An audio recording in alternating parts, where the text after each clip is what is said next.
Hello দর্শক, আজকে চলে আসলাম আপনাদের মাঝে। আমি আছি এমডি আরিয়ান সুমন। তো আমাদের নালিতাবাড়ি ছেলে শফিকুল ভাই, তার কণ্ঠে আগামী দিনে একটা আমরা মিশা ভাইয়ের ডায়লগ শুনছিলাম। তো খুবই সেরা ছিল, খুবই ভালো ছিল। তো আজকে চলেন, আজকে আমরা আমরা প্রিয় নায়ক মান্না ভাই, তার একটা ডায়লগ শুনবো, করুণ কষ্টের ডায়লগ। ঠিক আছে, বাপ বেটার লড়াই মুভির। তো চলেন যাই। তো শফিকুল ভাই, আপনি বাপ বেটা লড়াইয়ের মুভির যেই ডায়লগটা পারেন, তো সেটা আজকে দর্শকের মাঝে বলবেন। তো শুরু করেন।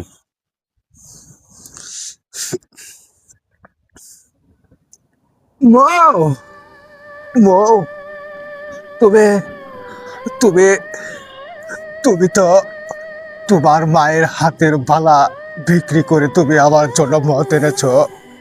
আরে আচিফ চৌধুরীর সাথে আমার ছিল কথা বলার জন্য ওই মদ খাওয়া। ওই বাসাতে ছিল আমার একটা সার্টিফিকেট।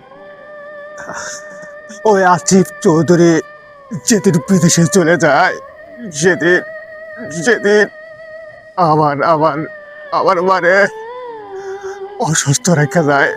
আমার মা নিষেধ করছিল আসিফ চৌধুরীকে। আসিফ চৌধুরী তার বিজনেসের কথা ভেবে সে বিদেশে চলে যায়। আর আর আসিফ চৌধুরী আবার মার জায়গায় করতে চায় তার ফ্যাক্টরি, মেল ফ্যাক্টরি, কারখানা। আমি আমি তা করতে দিব না আসিফ চৌধুরী। আমি আমি তোমাকে ভুলে যাব যে তুমি আমার বাবা।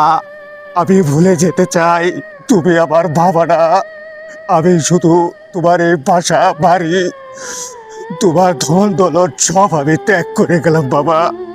এই আরিফ চৌধুরীর ছেলে আরিফ চৌধুরী কোনো সম্পর্ক থাকবে না।